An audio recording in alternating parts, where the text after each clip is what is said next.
د لیوال ملي پوهې پروګرام وسایل نه همت اړین دی. د ټکنالوژۍ په مرسته زده کړه په هر کور، هر ځای، هر وخت او هر عمر کې پرته له ښوونکي او ښوونځي.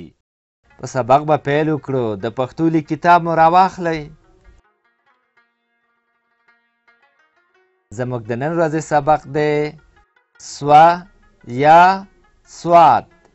سوه یا سواد د پښتو په تورو کې 40 توری دی چې د نن ورځې په درس کې به یې ووایو. د کتاب 40 مخ راواړوئ. په دغه زرغون رنګي چوکاټ کې دغه په تور رنګ غاړ د سوه توری لیکل شوی دی. دا ګورئ، دا هغه شی چې له چپ لور نه شروع د دایرې په شکل کیڼي خواته حرکت کوي او بیرته پاس خواته تللی دی. دا راښیي چې سوه توری داسې لیکل کیږي. د سوه توري شکل مو وپېژنده. اوس د سوه توري په غږ خبرې کوو. اوس دا ګورئ، سوه توری په کلمه کې څنګه لیکل کیږي. دا ګورئ، صابون او ترې لاندې صندلۍ لیکل شوې ده. دا ګورئ، د صابون په نوم کې یو ځلې د سوه توری راغلی او د صندلۍ په کلمه کې هم یو ځلې د سوه توری راغلی چې په شنه رنګ لیکل شوی دی. سوه د صابون د کلمې په سر کې د لیکل شوي سوه توري غږ دی لکه صابون. تاسې ووایئ صابون، بیا ووایئ صابون. د صندلۍ په کلمه کې د سوه توري د غږ شکل په سر کې راغلی لکه صندلۍ، صندلۍ، لکه اخلاص، لکه صندوق، لکه تصویر، لکه حریص. ما څو ځلې کلمه یاده کړه. کلمه څه ته وایي؟ د څو تورو له یو ځای کېدو کلمه جوړیږي لکه صابون. شاباس. اوس مو چې د سوه توري غږ پیدا کړ، په دې هم ځان وپوهوئ چې د سوه توري له نورو تورو سره د تړلو پر وخت په سر، منځ او پای کې شکل بدلوي. د سوه توري په لیکنه کې 4 ډوله راځي. اول یوازې په خپله، دویم سوه له بل توري سره په سر کې تړلی لکه د صندوق په کلمه کې. دریم سوه له بل توري سره په منځ کې تړلی لکه د تصویر په کلمه کې. څلورم سوه له بل توري سره په پای کې تړلی لکه د حریص په کلمه کې. اوس دا ګورئ، سوه په کلمه کې څنګه لیکل کیږي. دا ګورئ، صابون او ترې لاندې صندلۍ لیکل شوې ده. دا ګورئ، د صابون په کلمه کې یو ځلې د سوه توری په سر کې د ا له توري سره تړلی راغلی او د صندلۍ په کلمه کې هم یو ځلې د سوه توری په سر کې د نه له توري سره یو ځای راغلی. ګورئ، دا بل زرغون رنګي چوکاټ کې صابون رسم شوی دی. پوهیږئ چې صابون یې ولې رسم کړی دی؟ اندېښنه مه کوئ، زه یې درته وایم. دا د دې لپاره چې د صابون انځور مو په ذهن کې ښه ځای ونیسي او په تورو د صابون د کلمې لیکل یاد کړئ. د صابون کلمه له 5 تورو جوړه شوې ده.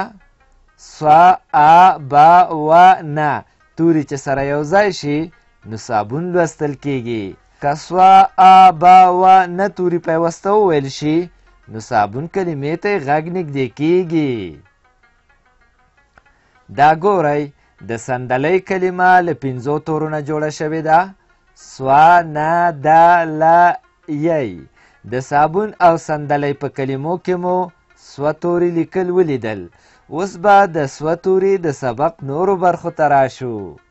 دا سور چوکاټ وینئ چې پکې لیکل شوي دي د سوه کارونه په جمله کې.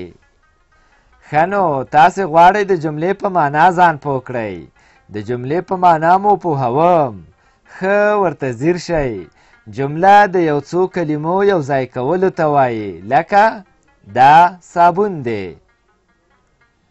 اوس لاندې دا تور چوکاټ وګورئ.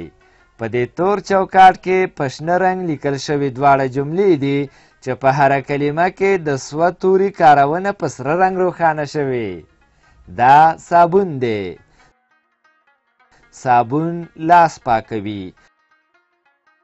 اوس په همدې تور چوکاټ کې په سپین رنګ همدا جملې بیا لیکل شوي دي، خو یو توپیر یا فرق پکې ښکاري.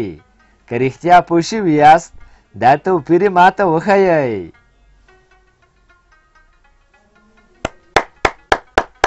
شاباس.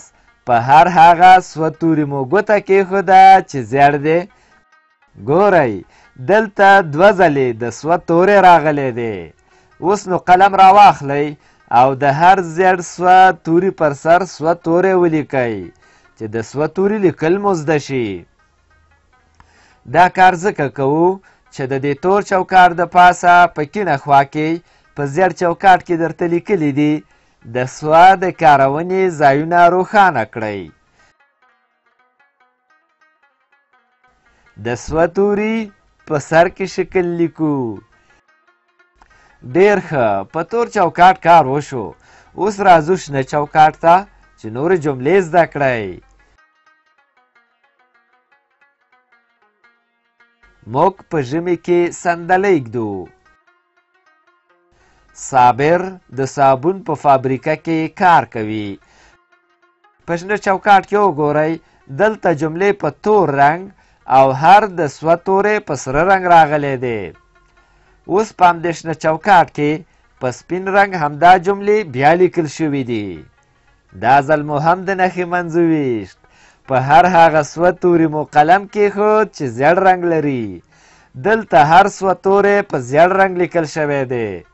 یو سوه توری د صندلۍ د کلمې په سر کې د نه له توري سره یو ځای راغلی.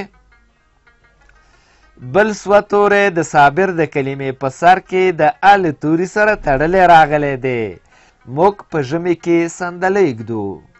او دویمه جمله داسې ویل کیږي صابر د صابون په فابریکه کې کار کوي.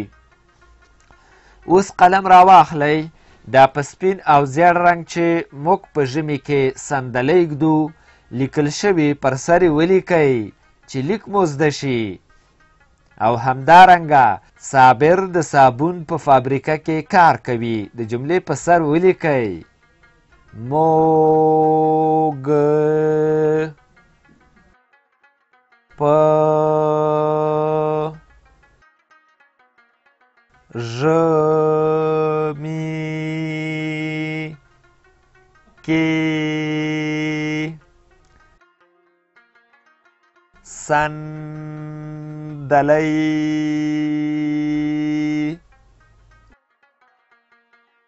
ږدو. صابر د صابون په فابریکه کې کار کوي. اوس به راشو سره چوکاټ ته. دا پورتنۍ ټولې جملې پکې راوړي دي. دا صابون دی. صابون لاس پاکوي. موږ په ژمي کې صندلۍ ږدو. صابر د صابون په فابریکه کې کار کوي. د همدې جملو ترڅنګ بیرته همدا جملې لیکلي دي، خو توپیر یې دا دی چې په هر شنه او تور چوکاټ کې هر سوه توری په مختلفو رنګونو راغلی دی. خو په دې سره چوکاټ کې ټول توري په سپین رنګ لیکل شوي دي. اوس نو قلم راواخلئ. د دې سپینو جملو پر سر ولیکئ چې لیکل مو زده شي. که زده مو نه وي نو دا سبق له ځانونو سره بیا بیا واورئ. دا صابون دی. صابون لاس پاکوي. وی موگ په ژمی کې سندلی گدو صابر د صابون په فابریکه کې کار کوي. تر سره چوکاټ لاندې خړ چوکاټ ته راځو. د خړ چوکاټ په سر کې د لاس او قلم نښې او د تمرین کلمه ګورئ چې په سره رنګ لیکل شوې ده. ورخطا کېږئ ما. د تمرین په معنا مو هم پوهوم. د یوه کار بیا بیا کولو ته تمرین وایي. په تمرین سبق ښه یادیږي. که تاسې د یو شي نوم یو ځلې واورئ کیدای شي لږ وخت وروسته درنه هیر شي. خو که څو ځله یې واورئ بیا مو په یاد کې ښه پاتې کیږي. اوس چې د تمرین په معنا پوه شوئ راځئ چې تمرین وکړو. تر تمرین لاندې په ټکو ټکو باندې څو ځله د سوه توری لیکل شوی دی. د دې هر یو سوه توري د پاسه سوه توری ولیکئ. کله مو چې هر سوه توری ولیکه کیڼې خواته ځیر شئ. څلور جملې په ټکي ټکي خط لیکل شوي دي. د هرې یوې جملې د پاسه هم لیکل وکړئ چې دا ټولې جملې مو په یاد کې پاتې شي. دا صابون دی. صابون لاس پاکوي.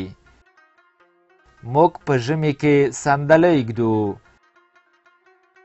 صابر د صابون په فابریکه کې کار کوي. بیا په همدې خړ چوکاټ کې دوه کرښې ګورئ.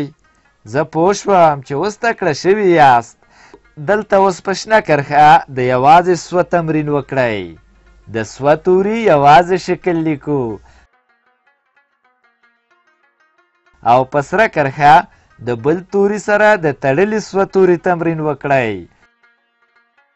په زیړه کرښه دا صابون دی ولیکئ او په توره کرښه صابون لاس پاکوي ولیکئ.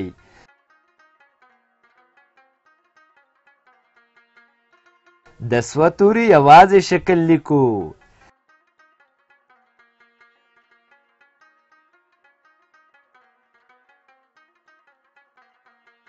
د سوه توري په سر کې شکل لیکو.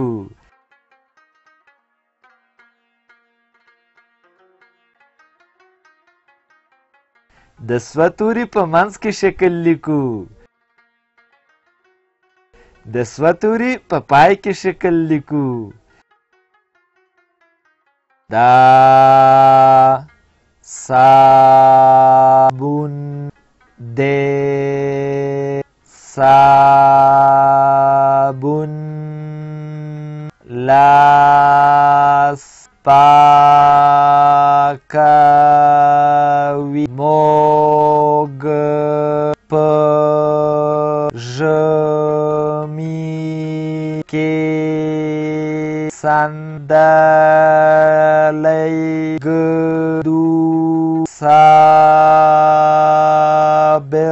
د صابون په فابریکه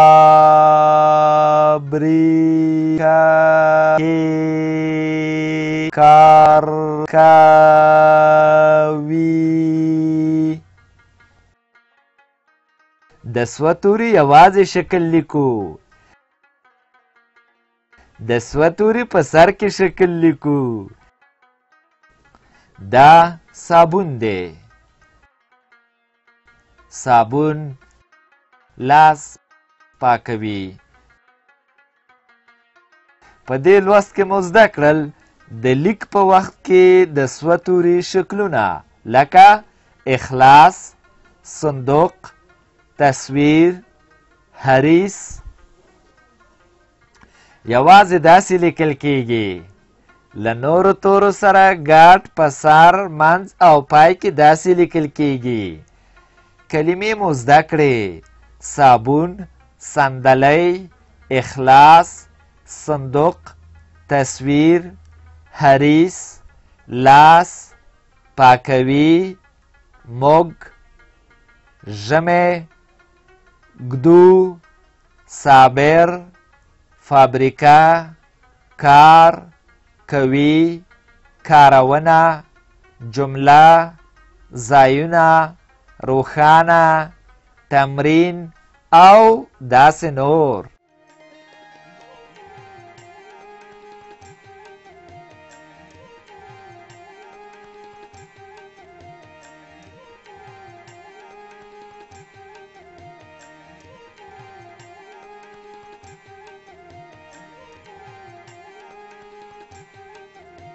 له دې ویډیو سره د لیک کتاب په زده کړه کې ډیره مرسته کوي. د کتاب ترلاسي لپاره پته ده LLS@leval.com 003 280 22 40 د نورو معلوماتو لپاره لیوال د لرې ښوونځي تګلاره وګورئ.